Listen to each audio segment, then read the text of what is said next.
Many of you know that part of my story is having been adopted. I grew up knowing that I was adopted, but not knowing anything about my birth parents. But when I was around 28, my birth family got in touch with me, really out of the blue, or so it seemed to me. That awkward first exchange grew into a pretty tight relationship of annual visits and some kind of wild wilderness adventures with my biological brother. Part of that journey has been figuring out what to call these people in my life. Eventually, I realized telling the whole backstory wasn't really necessary in explaining these adventures to people that I was getting to know. I realized that the modifiers of biological or birth weren't all that necessary. It's simply easier and accurate enough to call these folks family. Though it's less common now, for several decades in the LGBTQ plus community, chosen family was often spoken of as the group of people that were drawn near to replace those people who had either rejected them or not fully accepted them. I love the way that this word family grows and makes room for more. To me, the word love works in the same way. Yes, there are some very simplistic ways of looking at both of those words, ways that help you find an easy-to-find greeting card at the pharmacy. But really, the whole point of family is to build a sense of hope, to create more space at the table. I believe in their truest forms, family and love are about expanding our circles of concern. Now, love isn't a perfect 24-hour-a-day feeling of sunshine and rainbows.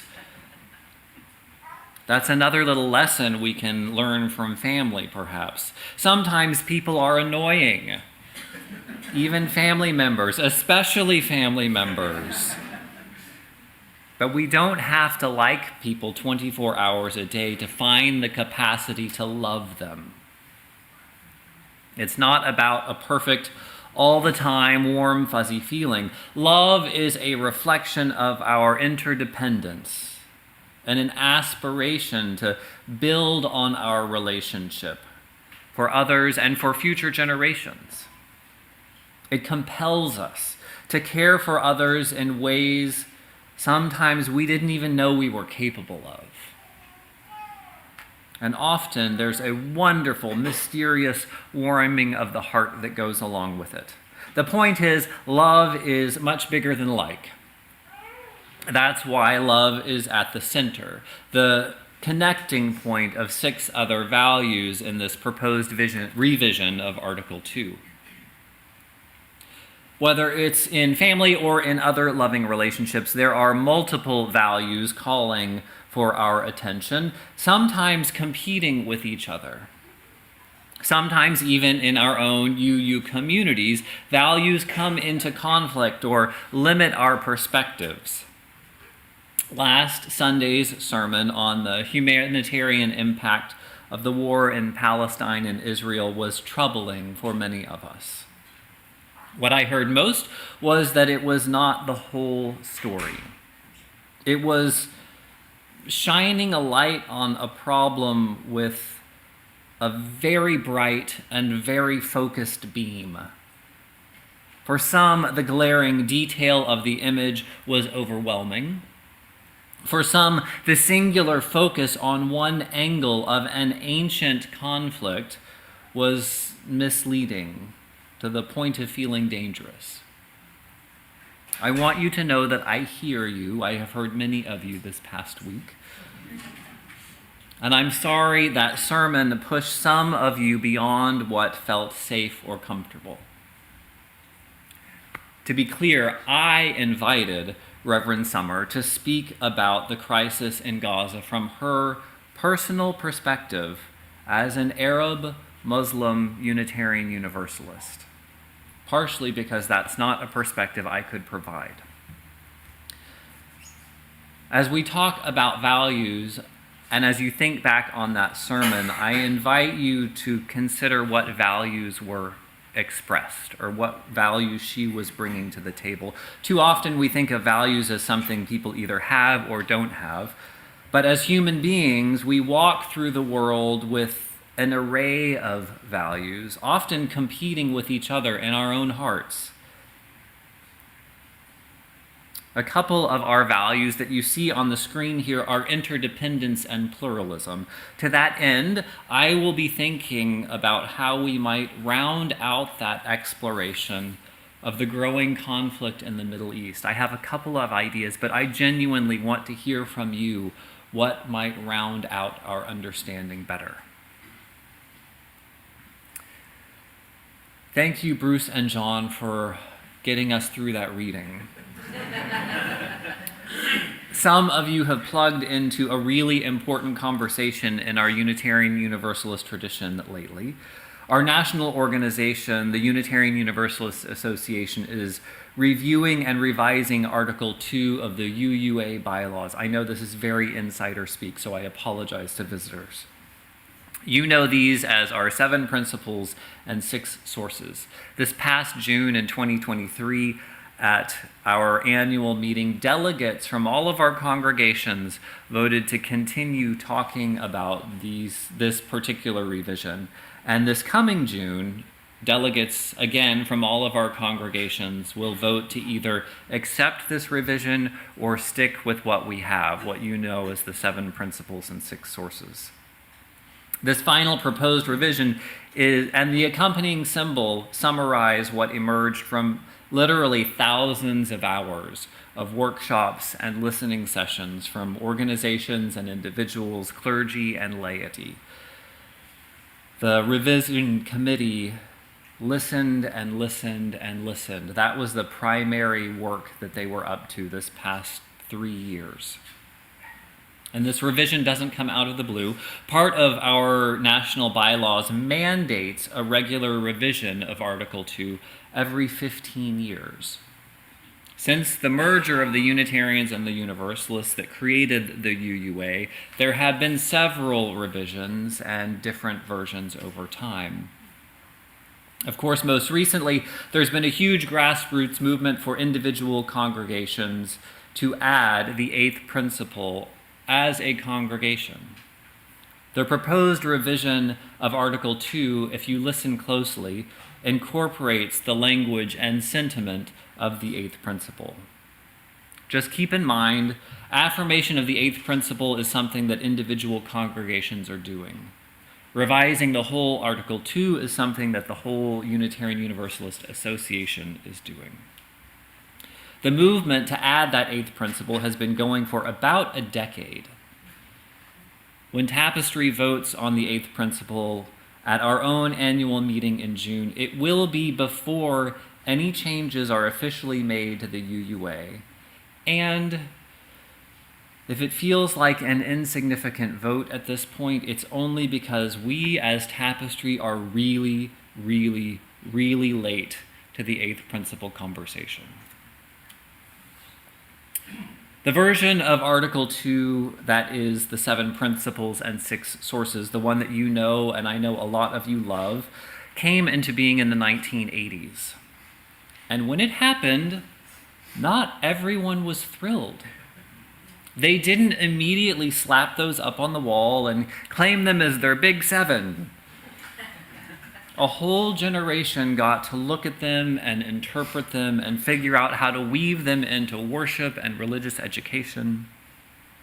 One of the co-chairs of the revision committee said, quote, "I hope there's a new generation that has the same opportunity to really make Unitarian Universalism their own.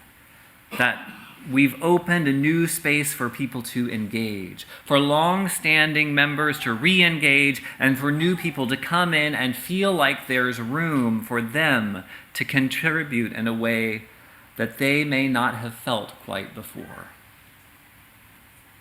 I've heard from a lot of you concerns about this revision. It reminds me of something that popped up in our search committee. The handful of people who called me to be here 10 years ago. I see a few of you here today. There was this ongoing joke in the search committee about arguing between bullet point people and paragraph people. Some insisted that emails needed to be in concise bullet points, and others wanted a full narrative description of things in complete sentences. So finally, the committee agreed, okay, we'll communicate both ways so that we are all on the same page about all of the information. When it comes to Article 2, I hear similar concerns. Some say it's too long. Others say that that image is just too short and doesn't summarize enough.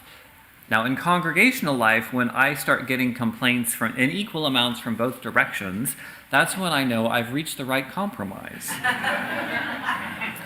But seriously, as Bruce and John were talking about in the document and the structure, we can think of it as sort of concentric circles of meaning. At the simplest center is the word love, and then 6 more single words that are values. In written form, each of the values has a standalone sentence. So if you are in love with that 7-sentence structure, you can easily pluck out those 7 sentences and you have it. The written description also includes a few more sentences with each value for a more narrative form. And zooming out even further, additional paragraphs describe how these values fit into the context of the institution and how we want to live them out.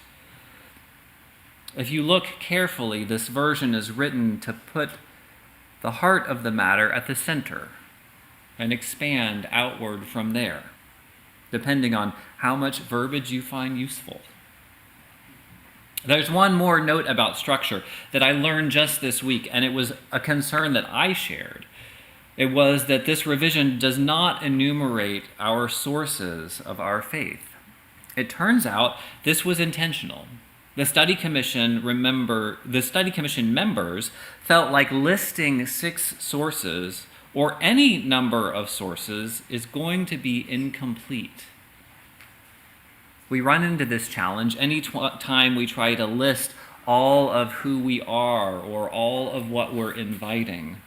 To avoid that incomplete list, they chose to describe how and why something is a source of inspiration, rather than just enumerating them in a way that would be limiting.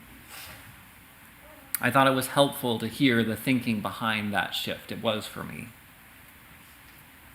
One of the ways I hear you all describe Unitarian Universalism is that it is a non-creedal faith.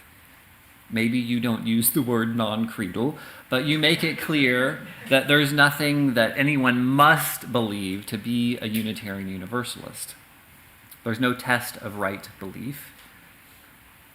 Over time, though, those 7 principles have become pretty ensconced.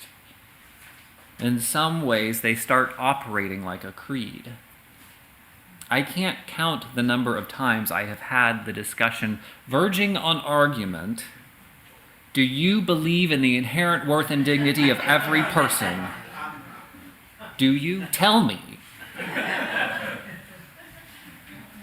Article 2 isn't supposed to function that way. We're not supposed to function that way. The purpose of Article 2 revision is created as a list of values. Rather than things to believe, these are priorities that shape our action in the world. So as you sit with these 7 values, consider the question, are these the values that we want to guide our actions? Are these the ways we want to act in the world? Are these calling us into living into our faith more fully into the future? So much of what we do as a faith community is love in action. I'm actually pretty excited to claim clearly and boldly that love is right there in the middle of what we are doing and what we are about. Amen.